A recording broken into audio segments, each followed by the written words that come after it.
안녕하세요. 하트포드 제1장로교회 성도님들, 알렉스 누사입니다. 안 목사님이 오늘부터 선교를 가셔서 2주간 제가 대신 하늘문 묵상을 맡게 되었습니다. 이 시간 동안 말씀 안에서 같이 은혜를 받길 바라고, 이 주어진 기간 동안 저희는 요한일서를 같이 보기를 원합니다. 그래서 오늘은 요한일서 1장 1절에서부터 4절을 같이 보기 원합니다. 자, 읽겠습니다. 태초부터 있는 생명의 말씀에 관하여는 우리가 들은 바요, 눈으로 본 바요, 자세히 보고 우리의 손으로 만진 바라. 이 생명이 나타내신 바 된지라. 이 영원한 생명을 우리가 보았고 증언하여 너에게 전하노니 이는 아버지와 함께 계시다가 우리에게 나타내신 바 된 이시니라. 우리가 보고 들은 바를 너희에게도 전함은 너희로 우리와 사귐이 있게 하려 함이니 우리의 사귐은 아버지와 그의 아들 예수 그리스도와 더불어 누림이라. 우리가 이것을 쓰면 우리의 기쁨이 충만하게 하려 함이라. 아멘. 자, 이제 본문을 다루기 전에 요한 1서에 대해서 몇 가지 말씀을 드리겠습니다. 일단 저자에 관하여서는 이 다른 서신들과는 달리 요한일서는 이 저자의 이름을 밝히지 않습니다. 하지만 이 초대교회는 일찍부터 이 편지는 사도 요한의 글이라고 믿었습니다. 그 이유는 두 가지가 있는데, 첫 번째는 내용, 그리고 두 번째는 초대교회의 역사적 증거 때문입니다. 이제 먼저 내용을 보자면, 이 편지의 내용을 보면 사도 요한의 글로 보는 것이 자연스럽습니다. 이 요한복음과 요한 1서를 비교해 보면 같은 표현들이 반복되는 것을 저희가 볼 수 있습니다. 예를 들면 태초, 생명의 말씀, 빛과 어둠, 사랑, 진리, 이런 표현들이 요한복음과 요한 1서에 둘 다 반복됩니다. 그래서 이런 점들을 분석해 봤을 때 웨스트콧이라는 영국 학자는 요한복음과 요한 1서를 보면 이거는 단순히 모방으로 설명할 수는 없다라고 표현했습니다.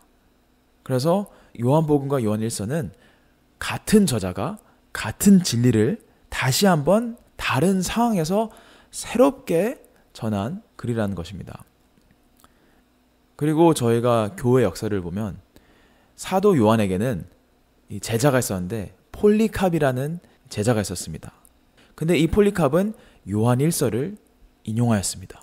당연히 자신의 스승이기 때문에 그대로 인용할 확률이 너무 높죠. 그리고 그 후에 다른 교부들도 요한 1서를 인용하면서 이것은 사도 요한의 글이다 라고 말했습니다. 그래서 이 편지는 사도 요한이 썼다라고 볼 수 있습니다. 자, 이제 본문으로 돌아가서 이제 요한이 전하려는 메시지가 무엇인지 보겠습니다. 일단은 1장 1절에는 태초에 있는 생명의 말씀이라는 표현을 쓰는데, 이것은 예수님을 가리키면서 요한이 사용한 특별한 타이틀입니다. 그리고 이 말씀에 관하여 요한이 말하길 우리가 들은 바요, 눈으로 본 바요, 자세히 보고 손으로 만진 바라 라고 합니다. 이 구절에 이 세 가지 감각이 등장합니다. 청각, 시각, 그리고 촉각. 그래서 요한은 그냥 단순히 예수님은 누구신가 라는 걸 설명하는 게 아니라 내가 이분을 실제로 보았고 만졌고 들었다 라는 직접 증언을 하고 있습니다. 내가 곧 산 증인이다 라고 말하는 것입니다. 근데 왜 이렇게 요한은 이것을 강조하는 걸까요? 그 이유는 그 당시 요한이 편지를 쓰는 교회 안에는 예수님이 실제로 육체로 오신 것을 부정하는 가르침이 퍼지고 있었습니다. 그래서 어떤 사람들은 예수님은 그냥 단지 영적인 존재였다 라고 말하고 있었습니다. 그런데 여기다가 이제 요한은 아주 단호하게 말하는 겁니다. 절대 아니다. 예수님은 실제로 오셨다. 그리고 예수님은 육신으로 오신 생명의 말씀이시다 라고 강조하는 것입니다. 그래서 이것을 봤을 때 저희도 이것을 꼭 알아야 됩니다. 무엇을 알아야 되느냐? 예수님이 실제로 몸을 가지고 이 땅에 오셨다는 진리는 핵심적인 가르침입니다. 이거는 타협을 할 수 없는 진리입니다. 왜 이것이 타협할 수 없냐? 우리의 구원이 성취되려면 예수님은 인간의 육신으로 꼭 오셔야 했습니다. 육신이 있어야만이 그의 죽음이 우리의 죄를 대속할 수 있는 희생이 되는 것이고 그의 부활이 우리도 참여할 수 있는 부활이 되기 때문입니다. 그래서 저희는 이것을 꼭 기억해야 됩니다. 자, 이제 1절에서는 예수님을 성육신하신 말씀이라고 표현했다면 이제 2절에 가서는 예수님을 영원한 생명이라고 표현합니다. 이 생명이 나타내신 바 된지라 이 영원한 생명을 우리가 보았고. 자, 여기서 이제 영원한 생명이라는 표현을 헬라어로 보면 우리가 너무나도 잘 아는 요한복음 3장 16절에 나오는 영생이라는 단어와 똑같은 표현을 사용합니다. 그런데 저희는 이 흔히 영생 이 단어를 생각하면 그냥 영원히 천국에 사는 것을 이 세상 다음에 얻는 삶을 영생이라고 흔히 생각하는데 이것은 맞긴 맞지만 부분적으로 맞긴 맞지만 영생의 모든 의미가 담긴 건 아닙니다. 그래서 사도 요한이 우리에게 알려주고 싶은 것은 영생은 그냥 단순히 천국 간다는 게 아니고 영생은 예수님 그분 자체이시고 그분과의 관계라는 것입니다. 그래서 요한복음 17장 3절에도 이렇게 기록되어 있죠. 영생은 곧 유일하신 참 하나님과 그의 보내신 자 예수 그리스도를 아는 것이라. 그래서 저희는 영생을 생각할 때 그냥 어느 장소나 목적지에 초점을 두기보다는 먼저 예수님과의 관계로 봐야 합니다. 지금 이 하는 말을 조금 더 이제 이해하기 쉽게 하려면 저희가 아마 여행과 한번 비교해 보면 좀 더 이해하기 쉬울 것 같습니다.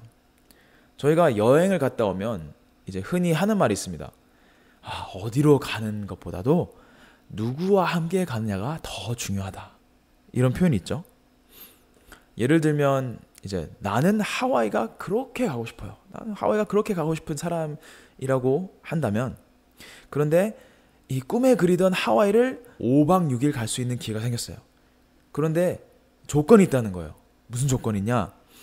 나와 전혀 안 맞고 항상 성격이 완전 달라서 부딪히는 사람이랑 가야 한다는 조건이 이제 붙어 있습니다.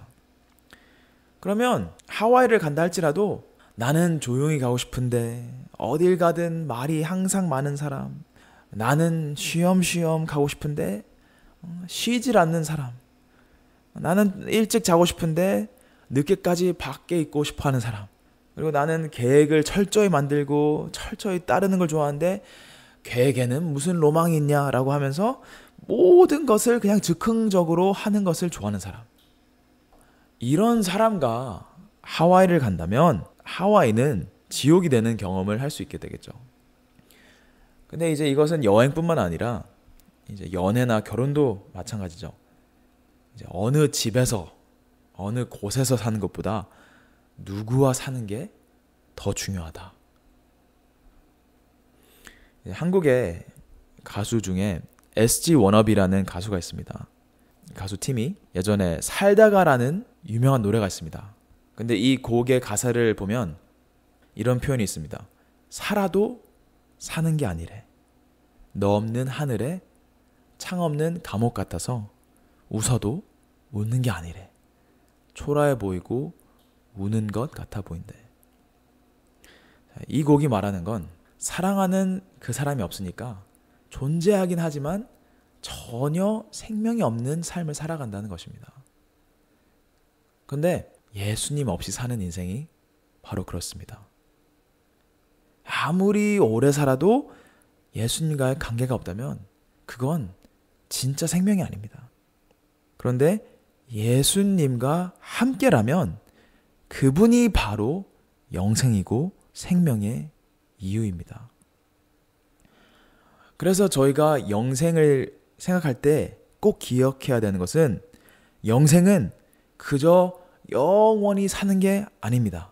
영생은 그저 그냥 천국이라는 곳에 사는 게 아닙니다. 영생은 예수님과 함께하는 것입니다. 당연히 영원히 사는 것과 천국도 포함이 되지만 궁극적으로 핵심적으로는 예수님과 함께하는 것입니다. 그래서 그분의 생명이 나의 생명이 되고 그분의 죽음과 부활이 나의 죽음과 부활이 되어서 예수님과 연합되어 하나가 되는 것입니다. 예수님이 우리의 생명의 이유가 되는 것입니다. 다시 한번 말하자면 우리가 영생을 생각할 때 기뻐해야 되는 이유는 그냥 영원히 산다 해서 기뻐해야 되는 것이 아니라 영원히 예수님과 함께 산다는 것에 기뻐해야 됩니다. 그리고 이제 2절 다음 3절에는 이렇게 말합니다.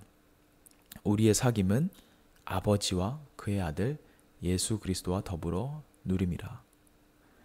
이제 여기서 요한이 말하는 사귐은 이 헬라어로 코이노니아라는 단어인데 흔히 교제로 번역되는 단어입니다.